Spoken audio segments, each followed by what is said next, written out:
அல்லேலூயா. ரெண்டாவது, இந்த சத்தத்தினால் வரக்கூடியதான நீங்க கேட்க ஆரம்பிச்சிட்டீங்கன்னா உங்களுக்கு வரக்கூடியதான பெனிஃபிட் கர்த்தர் யாருக்கிட்ட பேசுறார் வாசிங்க. அப்போஸ்தலர் நடவடிக்கைகள் 9ஆம் அதிகாரம் 7வது வசனம் வாசி. அவனுடனே கூட பிரயாணம் பண்ணின மனுஷர்கள் சத்தத்தை கேட்கும் ஒருவரையும் காணாமல் பிரமித்து நின்றார்கள். 6வது வசனத்துல இருந்தே வாசிங்க. அவன் நடுங்கி திகைத்து, ஆண்டவரே, நான் என்ன செய்ய சித்தமாயிருக்கிறீர் என்றான்.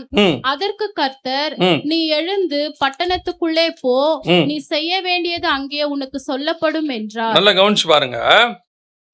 இப்போ கர்த்தர் பேசுறாரு. இப்ப அந்த இடத்துல வசனம் சொல்லுது, கர்த்தர் பேசுறது யாரு கேக்குது? யாரு கேக்குது? சவுலுக்கு கேக்குது, பவுலுக்கு கேக்குது. அந்த சத்தம் கேக்குது. கூட இருக்கிறவங்களுக்கு என்ன செய்யலையா? கேட்கவில்லை. அந்த வசனம் இன்னும் வாசிங்க. 22ஆம் அதிகாரம் அப்போஸ்தலர் நடவடிக்கைகள் 9வது வசனம் வாசிங்க. 22:9 வாசிங்க. என்னுடனே கூட இருந்தவர்கள் வெளிச்சத்தை கண்டு பயமடைந்தார்கள். என்னுடனே பேசினவருடைய சத்தத்தையோ அவர்கள் கேட்கவில்லை. ஏன் இவங்களுக்கு கேட்கல? ஒரே இடத்துல சவுண்ட் வருது. ஒரே இடத்துல என்ன வருது? சவுண்ட் வருது. ஆனா அந்த சவுண்டு யாரு கேக்குது? பவுலுக்கு கேக்குது. கூட இருக்கிறவங்களுக்கு என்ன செய்யல? கேட்கல. ஏன் கேட்கல? எதனால அந்த சவுண்டை கேட்கல அப்படின்னா என்ன அர்த்தம்? அந்த காதுகள் பவுலுக்கு திறக்குது, கூட இருக்கிறவங்களுக்கு என்ன செய்யல? திறக்கல. அப்படின்னா இவங்களுக்கு கேட்கவே இல்லை. இவங்கெல்லாம் காது அடைக்கப்பட்டவங்களானா இல்ல. உலக பிரகாரமா சவுண்டு கேட்குது. உலக பிரகாரம் சவுண்டு கேட்கும். கர்த்தர் பேசுறது மட்டும் என்ன செய்யல? கேட்கல. அப்ப ஏன் இந்த சவுண்டு இவங்களுக்கு கேட்கல? இவங்களும் இவன் மாதிரியே தான் வைராக்கியம். இவன் எங்க போயிட்டு இருக்கிறான்? தமஸ்குக்கு போயிட்டு இருக்கிறான். தமஸ்குவின் வழியா போறான். போய் சபைகளை துன்பப்படுத்துறதுக்கு எல்லா போரா ஃபட்டானிலாம் வாங்கி எழுதி போயிட்டு இருக்கிறார். கூடவும் வந்துட்டு இருக்கிறாங்க. அவங்களும் இதே ஒத்த எண்ணம் ஒண்ணவங்க தான். ஆனால் இவனுக்கு கேட்கிற சத்தம் அவர்களுக்கு கேட்கவில்லை. அதோட அர்த்தம் என்ன அப்படின்னு கேட்டீங்கன்னா, சவுல் மேல கர்த்தருடைய என்ன இருக்கு? திட்டம் இருக்கு. கர்த்தர் சவுலை அழைக்கிறார். சவுல் மேல கர்த்தருக்கு ஒரு தரிசனம் இருக்கு. இதையெல்லாம் பார்க்கிறவன். இப்ப அந்த தரிசனம் உள்ளவனுக்கு கர்த்தருடைய திட்டம் யார் மேல இருக்குதோ அவனுக்கு கர்த்தருடைய சத்தம் கண்டிப்பாக கேட்கும். கூட இருக்கிறவனுக்கு என்ன செய்யாது? கேட்காது. அதுதான் இங்க இருக்கிற ரெண்டாவது விஷயம். பல நேரத்துல உங்களுக்கு கேட்கிற, உங்களுக்கு புரியிற விஷயம் உங்க கூட இருக்கிறவங்களுக்கு புரியாது. சில நேரத்துல உங்களால அதை எக்ஸ்பிளைன் பண்ணவும் முடியாது. அது ஏன் நமக்கு புரியவே புரியாது. ஒரே செய்தியை தான் நம்ம கேட்டிருப்போம். நம்ம கிட்ட கர்த்தருடைய சத்தம் வெளிப்பட்டு இருக்கோம். நம்ம கிட்ட கர்த்தர் பேசி இருப்பாரு. ஆனா கூட உட்கார்ந்துருக்கிட்ட கேட்டா அவனுக்கு அதுல ஒண்ணுமே தெரியாது. அந்த விஷயம் நான் பல நேரத்தில் ஆவியானவர் ஜெபம் பண்ணுவேன். நான் இப்படிதான் ஜெபம் பண்ணுவேன். ஆண்டவரே, இந்த செய்தி அவங்களுக்கு புரியணும்னு தான் ஜெபம் பண்ணுவேன். என் ஜெப குறிப்பில் ஒண்ணு என்னன்னா, நான் பேசும்போது இந்த செய்தி அவங்களுக்கு என்ன செய்யணும்? புரியணும். ஏன் தெரியுமா? ப்ரிப்பரேஷன் யார் வேணாலும் பண்ணலாம். பைபிள் படிச்சவங்க பண்ணலாம், தியானிக்கிறவங்க பண்ணலாம், தியாலஜி பண்ணவங்க பண்ணலாம். ப்ரிப்பரேஷன் யார் வேணாலும் பண்ணலாம். ஆனா பிரசன்டேஷன் ஆவியானவர் கையில தான் இருக்குது. அதை புரிய பண்றது இருக்குது இல்ல, அதான் ரொம்ப இம்பார்ட்டன்ட். அதே மாதிரி தான் நிறைய பிரசங்கங்கள், கர்த்தருடைய வார்த்தைகள் இங்க பிரசன்டேஷன் எல்லாம் பண்ணப்படுது. ஆனா அந்த பிரசன்டேஷன் புரியணும்ல, அந்த வார்த்தை உங்களுக்குள்ள வரணும்ல, அது ஆவியானவர் கையில தான் இருக்கு. நம்ம நினைச்சுப்போம், ஆனா ப்ரிப்பரேஷன் பண்ணணும். சிலர் சொல்வான், ஏற்ற சமயத்தில் கர்த்தர் வார்த்தையை கொடுப்பாரு, நீங்கள் பேசுவதை குறித்து கலங்காதிருங்கள், ஆவியானவர் உங்களுக்கு உதவி செய்வார். இவன் ப்ரிப்பரேஷனே பண்ண மாட்டான். அதெல்லாம் ஆண்டவர் பார்த்துப்பாரு அப்படின்பா. ஆனா பைபிள் சொல்லுது, குதிரை யுத்த நாளுக்கு ஆயத்தம் பண்ணப்படும், ஜெயமோ கர்த்தரால் வரும். நம்ம பண்ண வேண்டிய ப்ரிப்பரேஷனை பண்ணிட்டே இருக்கணும். ஆனா உங்களுடைய சார்ந்து இருக்கிறது ப்ரிப்பரேஷனை சார்ந்து இருக்க கூடாது. சார்ந்து இருக்கிறது யாரை சார்ந்து இருக்கணும்? கர்த்தரை சார்ந்து இருக்கணும். ஏன்னா அந்த பிரசன்டேஷன் அவர் பண்ணாதான் நல்லா இருக்கும். ஆனா ப்ரிப்பரேஷன் நம்ம தான் பண்ணணும். பல நேரத்துல இந்த வார்த்தை போய் புரியுது பாத்தீங்களா உங்களுக்கு? அந்த வார்த்தை என்கிட்ட புரியுது. அவங்க சொல்றது அது உனக்கு ஏன் புரியுதுன்னா, நீங்க அந்த தரிசனத்துக்குள்ள இருக்கிறதுனால புரியுது. இப்போ வருகையை பத்தியே நம்ம பேசுறோம், சபை எடுத்துக்கொள்ளப்படுறதை பத்தி சொல்றோம். சொல்லும் போது பெரும்பான்மையானவர்களுக்கு அது புரிய மாட்டேங்குது. அதெல்லாம் எடுத்துக்கொள்ளப்படுறதெல்லாம் கிடையாதுங்க, அப்படிலாம் கிடையாது. இயேசு பகிரங்கமா வருவார், ஒத்துக்கிறோம் அப்படிமா. ஆனால் ஒரு சிலருக்கு அது நன்றாய் புரியுது, அவங்க விசுவாசிக்கிறாங்க. அப்பதான் ஒரு நாள் எனக்கு ஆண்டவர் சொன்னாரு, இவ்வளோ ப்ரூஃபோட இப்படி எல்லாம் சொல்லும் போது நமக்கு ஒரு எண்ணம், இவ்வளோ ப்ரூஃபோட சொல்றோம், அவங்க கண்டிப்பா ஏத்துக்கொள்வாங்க. ஆண்டவர் சொல்றாரு, ப்ரூஃபுக்கெல்லாம் ஏத்துக்க மாட்டான். ப்ரூஃபை பார்த்து ஏத்துக்கிறதா இருந்தால் ஆண்டவர் இந்நேரம் உலகத்தை முழுக்க என்ன பண்ணியிருப்பாரு? ரட்சிப்புக்குள்ள கொண்டாந்துருப்பாரு. இயேசுநாதர் ஒரே ப்ரூஃபை காட்டி விட்டுருவாரு. வானத்துல இருந்து 2 கை வெளியே வருது, அப்படியே ரத்தம் சொட்ட சொட்ட வருது. அந்த மாதிரி ஒரு 1/2 மணி நேரம் கை வெளியே வந்துட்டு உள்ள போச்சுனால என்னன்னு அர்த்தம்? இயேசு கிறிஸ்து கையை நீட்டிட்டாருன்னு உலகமே பார்த்துச்சுன்னா அதுக்கப்புறம் ஆட்டோமேட்டிக்கா அத்தனை பேர் என்ன ஆயிடுவான்? ப்ரூஃபை பார்த்து ரட்சிக்கப்பட்டுருவான்ல. ஆண்டவர் அப்படி ரட்சிப்புல விரும்பவே இல்லை. ஆண்டவர் என்ன நினைக்கிறாரு? அவன் ப்ரூஃப்ல ஏத்துக்க மாட்டான், இருதயத்தை திறந்து ஏத்துக்கொள்ளணும். விசுவாசம் என்னப்படுவது என்ன? நம்பப்படும் மேல் உறுதியும் காணப்படாத மேல் நிச்சயம். ரட்சிப்புனா என்ன? இருதயத்துல விசுவாசித்து வாயில, அந்த மாதிரி ரட்சிப்பு தான் கர்த்தர் விரும்புறார். அப்ப கர்த்தர் என்ன எதிர்பார்க்கிறாரு? இருதயத்துக்குள்ள போய் அது மாத்தணும். அது எல்லாருக்கும் நடக்குமா? நடக்காது. நான் இன்னும் ஒரு படி மேல போய் வாசிச்சேன். வசனம் சொல்லுது, தேவன் எவருடைய இருதயங்களை திறந்தாரோ அவனுக்கு தான் போகுது. நீங்க என்னதான் பிரசங்கம் பண்ண உடனே இப்படி முடிவு எடுக்காதீங்க. அப்ப பிரசங்கம் பண்ணி என்னங்க பிரயோஜனம்? கர்த்தர் திறந்தான் இல்ல. அதுதான் திருப்பி சொல்றேன். You want to prepare. குதிரை யுத்த நாளுக்கு என்ன செய்யணும்? ஆயத்தம் ஆகணும். செய்ய வேண்டிய ப்ரிப்பரேஷன் நீங்க செஞ்சுட்டே இருக்கணும். ஆனால் அங்க இருதயத்தை திறந்து வார்த்தை உள்ள போகுதுன்னா அது யாராலதான் போகும்? ஆவியார். அது யாருக்கு போகும்? தரிசனம் உள்ளவனுக்கு போகும், கர்த்தரால் அழைக்கப்பட்டவனுக்கு போகும். நீங்க போய் நிறைய நேரத்துல பாருங்க, உங்களுக்கு நல்லா புரிஞ்சிடும். உங்களுக்கு அப்படியே உள்ளுக்குள்ள பெரிய ஆதங்கம் வரும். சே, இதை போய் அவங்களுக்கு சொல்லணும், அவங்களுக்கு கேட்கணும், அவங்களையும் ரட்சிக்கணும். போய் சொன்னா மண்ணு மாதிரி கேட்டுக்கிட்டு இருப்பாங்க. சொன்ன உடனே உங்களுக்கே ரொம்ப உங்க ஆவி அணைஞ்சு போயிடும். அவன் இருதயம் திறக்கப்படலை, அவ்வளவுதான். அப்போ இந்த வார்த்தை யாருக்கு போகும்? கூட இருக்கிறவனுக்கு ஒன்னும் கேட்கலையாமா, கூட இருக்கிறவனுக்கு ஒன்னும் புரியலையாமா. ஆனா சவுலுக்கு மட்டும் அது வார்த்தையா கேட்குது. சவுலே சவுலே, நீ ஏன் என்னை துன்பப்படுத்துகிறாய்? அப்ப யாருக்கு கேட்கும்? நீ அழைக்கப்பட்டவனா இருந்தால் கர்த்தருடைய சத்தம் உங்களுக்கு கேட்கும். உன் வேதத்தினுடைய மகத்துவம் எப்போ புரியுது தெரியுமா? You are chosen one, selected one. உங்களை கர்த்தர் டிஃபரன்ஷியேட் பண்ணியிருக்காரு, வேறு பிரிச்சிருக்கிறார். அதனால தான் அது உங்களுக்கு புரியுது. ஏன் மற்றவனுக்கு புரியலைன்னா, இன்னும் அந்த அழைப்புக்குள்ள அவன் வரல. வரும்போது அவனுக்கும் புரியும். அந்த அழைப்பின் நேரம் வரும்போது அவங்களுக்கும் புரியும். நீங்க என்ன நினைச்சுக்காதீங்க, அவங்களுக்கு புரியாது, நடக்காது. அதே நேரத்தில் இன்னொன்னு நினைக்கணும், உங்களுக்கு புரியுது பார்த்தீங்களா? அப்போ உங்களுக்கு தெரியணும், கர்த்தர் என் மேல் திட்டம் வைத்திருக்கிறார். கர்த்தருக்கு என் மேல என்ன இருக்குது? ஒரு திட்டம் இருக்கு. அதனாலதான் என் காது திறக்கப்பட்டிருக்கு. அதனாலதான் கர்த்தர் பேசுறது எனக்கு என்ன செய்யுது? புரியுது அப்படின்னு சொல்லி நமக்கு அது புரியணும். அந்த அழைப்பு உள்ளவனுக்கு கர்த்தர் பேசுகிறது நன்றாய் புரியும். அழைப்பு இல்லாதவனுக்கு என்ன செய்யாது? இப்போதைக்கு அது புரியாது. அதனால அந்த புரியாததுனால அவனை ஒதுக்கி தள்ளவும் வேண்டாம். புரியறதுனால நீங்கள் நானும் பெரிய ஆள்னு அர்த்தமும் கிடையாது. சிலர் சொல்லுவாங்க, எப்படி இந்த வசனத்துக்கு எப்படி இப்படி ஒரு விளக்கம் நாங்க கேட்டதே இல்லம்பா. அது வேற ஒன்றும் இல்லை. இந்த கழுதை வாய் திறக்கணும்னு அவர் முடிவு பண்ணியிருக்கிறார். எல்லா கழுதையும் என்ன செய்யாது? வாய் திறக்காது. சில நேரத்தில் ஒரு கழுதை என்ன செய்யும்? வாய் திறக்கும். அதனால கழுதை நினைச்ச கூடாது. மற்ற கழுதைகள் நான் எவ்வளவு பெரிய கழுதை தெரியுமான்னு நினைச்ச உடனே பிள்ளையாம் போட்டு சாத்திடுவான், அடி பின்னிடுவாங்க. நான் இந்த ஆண்டவர் கழுது மேலே உள்ள வருவார் பாருங்க. வரும்போது அப்படியே எல்லாரும் துணியெல்லாம் விரிச்சு போட்டு அப்படியே கிளையெல்லாம் உடச்சி போட்ட உடனே கழுதை என்ன நினச்சிக்கோ? மற்ற கழுதைக்கு இல்லாத மகிமை நமக்கு தான் கொடுத்துருக்காரு. நம்ம மேலே துணியை விரிக்கிறான் பாருங்க எப்படின்ட்டு. ஒன்று மட்டும் நல்லா தெரியணும், மேலே ஒருத்தர் உட்காந்துருக்காரு, இறங்கிட்டாரு. கழுதைக்கு கூட கழுதை மாதிரி மதிக்க மாட்டான். நம்மளை என்ன பண்ணிடுவான் யோசிச்சு பாருங்க. அதுக்கப்புறம் அந்த கழுதை எங்கே இருந்துச்சுன்னு பாருங்க. ஒரு இடத்துல கூட இருக்காது. மேலே இருக்க இயேசுநாதருக்கு தான் மரியாதை, உட்காந்துருக்கிற கழுதைக்கு இல்லை. அது அவர் உட்காந்துருக்கிற வரைக்கும் கழுதைக்கு மரியாதை இருக்கு. அப்ப கழுதை என்ன நினைக்கணும் தெரியுமா? இந்த இயேசுநாதரை இறங்காம பார்த்துக்கணும் பத்திரமா. அவர் கோவப்பட்டு இறங்கி விட்டாரு, கழுதையை தம்பிடிக்கு மறிக்க மாட்டான் எவனுமே. அப்ப கர்த்தர் உன்னை ஏன் சூஸ் பண்ணாரு, ஏன் கிருபையா இருக்கிறாரு அது வேற. ஆனா கர்த்தர் உனக்கு புரிய பண்ணி இருக்கிறார். அவர் சத்தம் உங்களுக்கு கேட்குதுன்னா, காட் த சூசன் ஒன். அதை நாம எடுத்துக்கணும். ஆண்டவரே, நீர் என்னை என்ன பண்ணியிருக்கிறீர்? என்னை நீர் தேர்ந்தெடுத்திருக்கிறீர், அதற்காக உமக்கு ஸ்தோத்திரம் அப்படின்னு நம்ம சொல்லிட்டு போனோமே ஒழிய, ஆண்டவர் எனக்கு தெரியப்படுத்திட்டான்னு பெருமை வந்துடக்கூடாது, எனக்கு இதுக்கான விளக்கம் கிடைச்சிருச்சுன்னு பெருமையாக வந்துடக்கூடாது. கடைசியாக ஒரு காரியத்தை நான் சொல்லிட்டு முடிக்கிறேன். வாசிங்க யாத்திராகமத்தின் புஸ்தகம் 19ஆம் அதிகாரம் 16 19 வரைக்கும் வாசிங்க. 3ஆம் நாள் விடியற் காலத்தில் இடிமுழக்கங்களும் மின்னல்களும் மலையின் மேல் கார்மேகமும் மகாபலத்த எக்கால சத்தமும் உண்டாயிற்று. இந்த வசனத்துல என்ன சொல்லுது பாருங்க? இடி முழக்கம், மின்னல்கள், மகாபலத்த எக்கால சத்தம். ஒரு 3 விதமான சத்தம் இருக்கு பாருங்களேன். இடி முழக்கம், அப்புறம் வந்துட்டு மகாபலத்த எக்கால சத்தம் அப்படிலாம் இருக்கு. சத்தம், எக்கால சத்தம், இடி முழக்கம் இப்படிலாம் இருக்குல்ல. ஆக்சுவலா இதெல்லாம் நமக்கு நார்மலா, இப்போ உங்களுக்கு இடி இடிக்கிறது கேட்குமா? மழை பெய்யும்போது கேட்குமா? கேட்கும் தானே. மின்னல் கேட்குமா? பாப்பீங்களா? மின்னலை பார்ப்பீங்க. ஆக்சுவலா இதுக்கு பின்னாடி பரலோகத்துக்கு ஒரு திட்டம் இருக்கும். நமக்கு அது இடி முழக்கமா இருக்குல்ல. இப்போ நான் அந்த வசனம் சொல்றேன், இப்போ வாசிங்க, உங்களுக்கு புரியும். வெளிப்படுத்தின விசேஷம் 19ஆம் அதிகாரம் 6வது வசனம் வாசி. அப்பொழுது திரளான ஜனங்கள் இடும் ஆரவாரம் போலவும் பெருவெள்ள இறைச்சல் போலவும் பலத்த இடிமுழக்கம் போலவும் ஒரு சத்தம் உண்டாகி. ஆண்டவருடைய சத்தம் எப்படி இருக்குது? திருப்பி வாசிங்க. ஆண்டவருடைய சத்தம் எப்படி இருக்குது? திரளான ஜனங்களிடம் ஆரவாரம் போலவும். கர்த்தருடைய சத்தம் எப்படி இருக்குது? கர்த்தர் தாமே ஆரவார சத்தத்தோடு. இரண்டாவது வாசிங்க. பெருவெள்ள இரைச்சல் போலவும். பெரு வெள்ளத்து இரைச்சல்.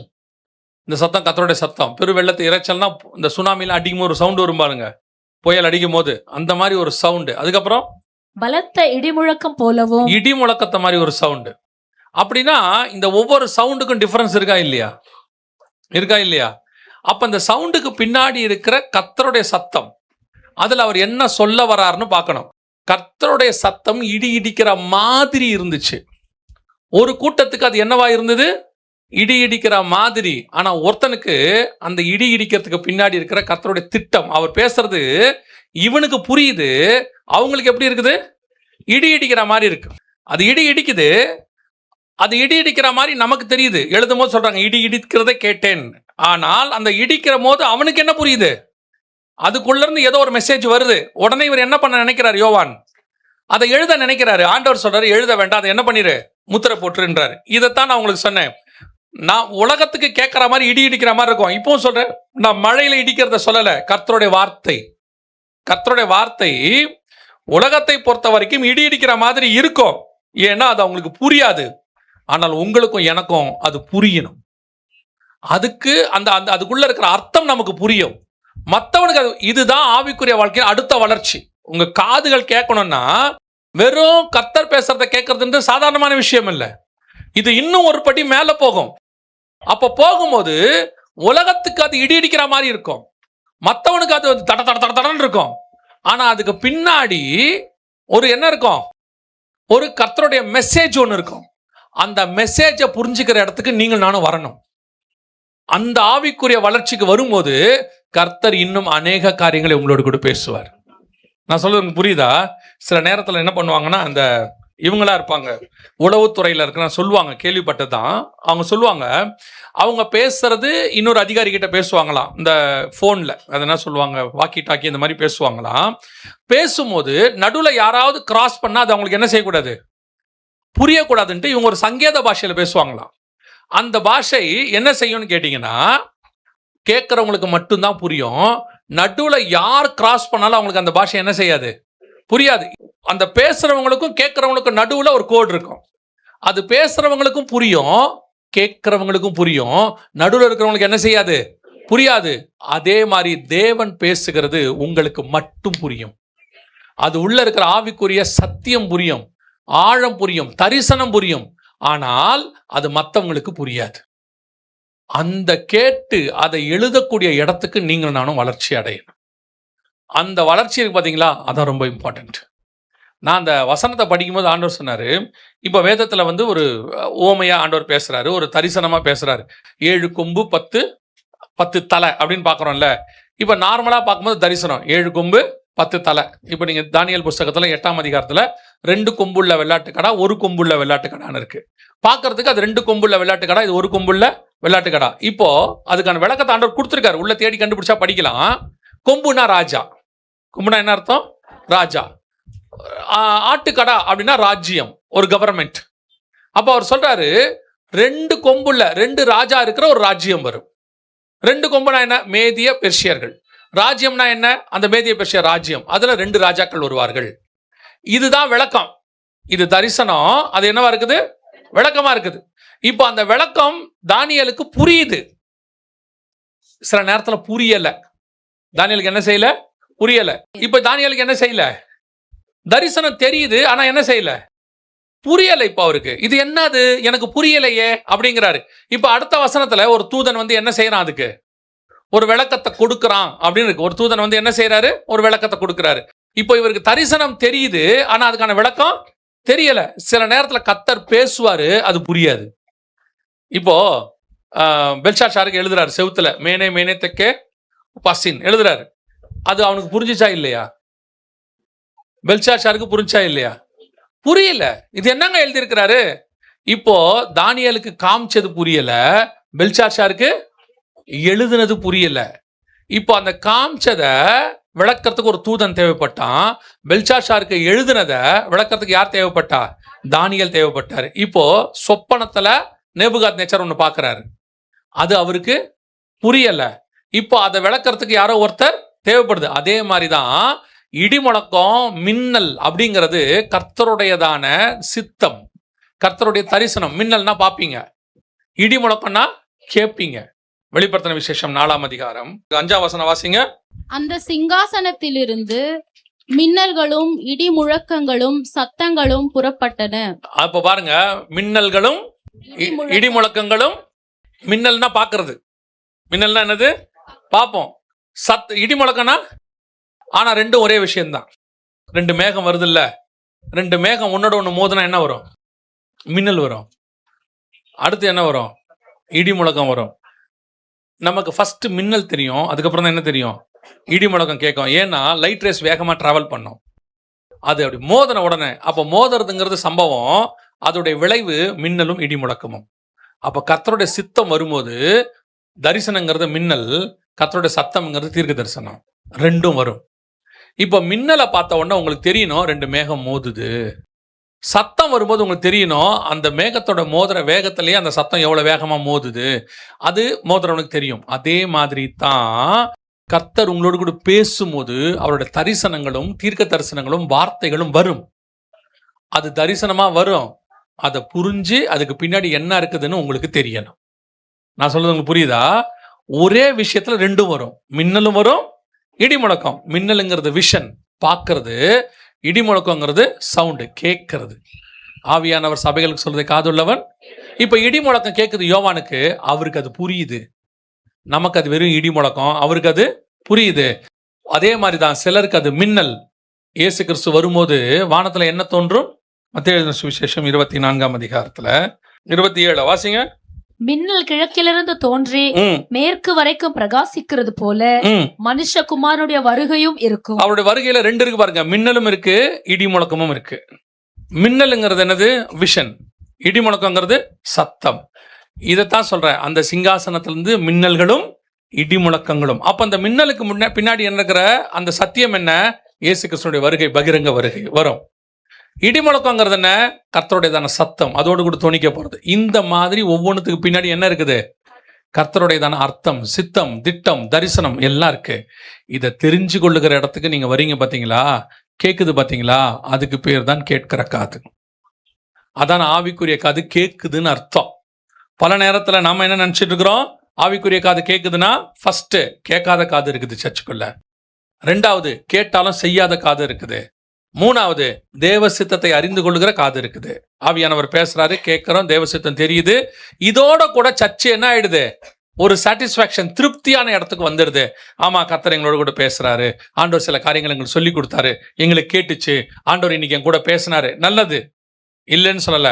இதை தாண்டி உங்கள் காதுகள் இன்னும் கொஞ்சம் காரியங்களை கேட்க வேண்டி இருக்கு. எதை கேட்கணும் தெரியுமா? வானத்தில் இருக்கிற கர்த்தருடைய சத்தத்தை கேட்கணும். உங்க வாழ்க்கையில கர்த்தர் உங்களுக்குன்னு வெளிப்படுத்திருக்கிற காரியத்தை கேட்கணும். மின்னல் தோன்றும், பார்க்கணும், தரிசனத்தை பார்க்கணும். அப்படியே ஆவிக்குரிய வாழ்க்கையில வளர்ந்துட்டு போயிட்டே இருக்கணும். நீங்க சும்மா இந்த கீழையே உட்காந்துட்டு உழண்டுகிட்டே இருந்தீங்க, அப்படியே சிலர்லாம் பாத்தீங்கன்னா ஞாயிற்றுக்கிழமை வந்துட்டு போனதோட அவங்க ஆவிக்குரிய கடமை முடிஞ்சிருச்சுன்ற ஒரு திருப்திக்கு வராங்க. இதே மாதிரி இன்னும் சத்தம் இருக்கு. இதே மாதிரி என்ன செய்யுது? இன்னும் சத்தம் இருக்கு. அது என்ன சத்தம் தெரியுமா? வானத்துல உள்ள கர்த்தருடைய வெளிப்பாடு. இது அவருடைய மினிஸ்ட்ரிக்கு தேவையான வெளிப்பாடு. சில நேரத்துல உங்க ஆவிக்குரிய வாழ்க்கைக்கு தேவையான வெளிப்பாடு உங்க காதுகள் கேட்குது. இதையும் தாண்டி இன்னொன்னு கேட்கணும். இது தெரியுமா? கர்த்தருடைய ரகசியம் மேல இருக்கு. அதை கர்த்தர் யாருகிட்ட பேச விரும்புகிறாரோ அவங்கிட்ட தான் பேசுவார். அவருடைய சித்தத்தை, இருதயத்தை திறப்பார். அந்த இடத்துக்கு சபை போகணும். நீங்களும் நானும் அந்த இடத்துக்கு வரணும். வரும்போது பார்த்தீங்கன்னா நீங்களும் நானும் அவருடைய சத்தத்தை கேட்கிறவர்களா மாறிடுவோம்.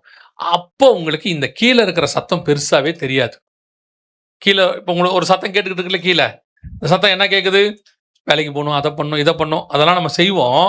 ஆனால் அது பெருசாவே இருக்காது. அது பாட்டு கேஷுவலாக செஞ்சுட்டே இருப்போம். ஆசாரிப்பு கூடாரத்தில் நீங்கள் பார்த்தீங்கன்னா வாசலில் ஒரு பலிபீடம் இருக்கும். பலிபீடத்தில் ஆடு கொடுப்பாங்க, மாடு கொடுப்பாங்க, பலி கொடுப்பாங்க. புறா கொஞ்சம் வெட்டும் போது சவுண்டு வருமா வராதா? அதெல்லாம் கத்துமா கத்தாதா? எல்லாம் வரும். இப்போ அந்த இடத்துல இருந்து ஆசாரியன் கொஞ்சம் உள்ள போயிட்டான், பரிசுத்த ஸ்தலத்துக்குள்ள போயிட்டானா, இப்போ என்ன ஆகும்னா இந்த சவுண்டு கொஞ்சம் குறையும். இந்த சவுண்ட் என்ன செய்யும்? குறையும். ஏன்னா இப்போ அவன் உள்ளுக்குள்ள எங்க இருக்கிறாரு? பரிசுத்த ஸ்தலத்துக்குள்ள இருக்கிறாரு. இப்போ இன்னும் தாண்டி மகா பரிசுத்த ஸ்தலத்துக்குள்ள போயிட்டாருன்னா இந்த சவுண்ட் என்ன செய்யாது? கேட்காது. அதே மாதிரிதான். ஆனா இப்ப பலி கொடுக்கலன்னு அர்த்தமா? அங்க வேலை நடந்து தான் இருக்குது. அந்த வேலை என்ன செய்யுது? தானா நடக்குது. ஆனா நீங்களும் நானும் அந்த சத்தத்தை அல்ல, மகா பரிசுத்த சத்தத்துக்குள் கர்த்தருடைய சத்தத்தை கேட்க போயிட்டோம்.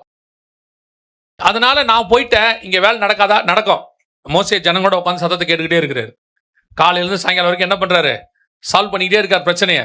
எத்திரோ வராரு. நான் நினைக்கிறேன் எத்திரோவை கர்த்தர் தான் அனுப்பி விட்டுருக்காரு. அவங்க மாமனார் அவர் வராரு. என்ன பண்ணிட்டு இருக்கிற? இப்படிலாம் பண்ணா என்ன ஆகும்? நீ போ, முதல்ல ஆளை ஃபிக்ஸ் பண்ணு, நீ ரெடி ஆகு அப்படின்றாரு. இப்ப போய் பாருங்க, இதுக்கு ஆள் ஃபிக்ஸ் பண்ணி விட்டாரு. இவர் 40 நாள் எங்க போயிட்டாரு? மலைக்கு மேல போயிட்டாரு. இவர் மலைக்கு மேல போயிட்டாரு, சரியா? இவர் மலைக்கு மேல போயிட்டாரு. இவர் இப்போ வந்துட்டு மலைக்கு மேல போன பிறகு கீழே வேலை நடந்திருக்குமா நடக்காதா? நடக்குமா நடக்காதா? நடக்கதான் செய்யும். ஏன்னா கீழே வேலையும் கர்த்தர் பார்த்துக் கொள்வார். அப்ப மோசே வந்து ஜனங்களுக்கு போதிக்க வேண்டியது ஒண்ணு இருக்கு, அதுக்கு தேவனுடைய சத்தத்தை கேட்க வேண்டியதுன்னு இருக்கு. பல்லத்தில் நாம என்ன நினைச்சுப்போம் தெரியுமா? கர்த்தரோட நம்ம ரொம்ப போனோம்னா இங்க யாரு பாக்குறது? ஜெபம் வேத வாசிப்புன்னு இருந்தோம்னா குடும்பத்தை யார் பாக்குறது? நான் சொல்றேன், நீங்க பார்க்க வேண்டிய வேலையை பாருங்க. தேவனுக்கு கொடுக்க வேண்டிய நேரத்தை தேவனுக்கு கொடுங்க. கர்த்தர்கிட்ட கான்சன்ட்ரேட் பண்ணுங்க. எவ்வளவுக்கு எவ்வளவு தேவ சமூகத்தில் காத்துருங்க. இதையெல்லாம் தானா கர்த்தர் நடத்துவார். கர்த்தர் செய்வார், நடக்கும். சில நேரத்தில் நம்ம என்ன செய்வோம் தெரியுமா? அங்கே போனால் என்ன ஆகும், ஏதாகும் அப்படின்னு யோசிச்சுட்டே இருப்போம். அது கர்த்தருடைய சத்தத்தை கேட்க விடாம தடுத்துக்கிட்டே இருக்கோம். நீங்கள் அந்த இடத்துக்கு போயிடுங்க, கர்த்தர் சத்தமும் கேட்கும். இதையும் கர்த்தர் நடத்த வல்லமை உள்ளவராய் இருக்கிறார். பல நேரங்களிலே நாம் தான் கர்த்தருடைய சத்தத்தை கேட்பதற்கு தடையாக இருக்கிறோம். பழியை தூக்கி போட்டுக்கிட்டே இருப்போம். வேலை வேலை வேலைங்க, வீட்டில் வேலை, அந்த வேலை, இதெல்லாம் கேட்க நல்லா இருக்கு. நீங்கள் முடிவு எடுங்க, உங்களுக்கு எல்லாத்தையும் அமைச்சு கொடுக்க கர்த்தர் போதுமானவராக இருப்பார். சிலர் முடிவெடுக்க மாட்டாங்க, அமைச்சு கொடுக்கட்டும் அதுக்கப்புறம் முடிவெடுக்கிறேன்பாங்க. ஆண்டவர் சொல்வாரு, நீ முதல்ல கானானுக்கு போ, அப்புறம் தான் நான் ஈசாக்க கொடுப்பேன் பாரு. இவன் சொல்லுவான், நீ ஈசாக்க கொடுங்க, அப்புறமா கானானுக்கு போறேன். அப்புறம் அடையாளத்தை வேற கேட்பான். ஆண்டவரே, நீர் எனக்கு ஈசாக்கை கொடுப்பீரானால் நான் கானானுக்குள் போவேன். ஆண்டவர் சொல்லுவாரு, ஒரு நாளும் தர மாட்டேன், ஒரு நாளும் வராது, நீ மரியாதையே கானானுக்கு போ. ஆபிரகாம் ஏன் கர்த்தர் அவளை தூக்கி வச்சு கொண்டாடுறாருன்னா, ஒரு அடையாளத்தை கேட்க மாட்டான். அவன் புறப்பட்டு போயிட்டே இருப்பான். போனா போவான், வானா வந்துடுவான், போயிடுவான். அதுதான் அந்த ஆசீர்வாதம். நீங்கள் கர்த்தருடைய சத்தத்தை கேட்கிறவளை மாறணும்னா ஜஸ்ட் கொஞ்சம் ஆண்டவர் சமூகத்தில் போய் உட்காருங்க. அவர் என்ன சொல்றாருன்னு கேளுங்க, இம்பார்ட்டன்ஸ் கொடுங்க.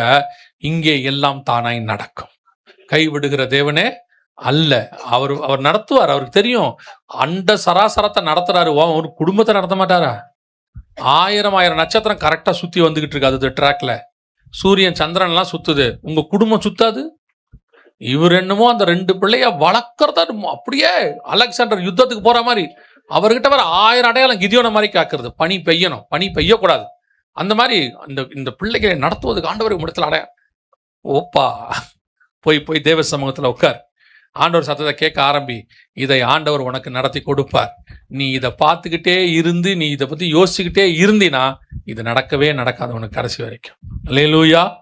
நாம் 3வது இன்னும் கொஞ்சம் மேல போய் கர்த்தருடைய சத்தத்தை கேட்கிறவர்களாய் மாறணும். ஆமென். நாம் ஜெபிக்க போகிறோம். ஜெபம் பண்ணலாமா? நம்ம எல்லாரும் ஆராய்ந்து பாருங்க, தேவனுடைய சத்தத்தை நீங்க கேட்கிற இடத்துல இருக்கீங்களான்னு பாருங்க. அந்த சத்தத்தை கேட்கிற இடத்துக்கு நம்ம வரணும். கிறிஸ்துவகிட்ட வந்ததுக்கு காரணமே ஆவிக்குரிய வாழ்க்கைக்காக தாங்க.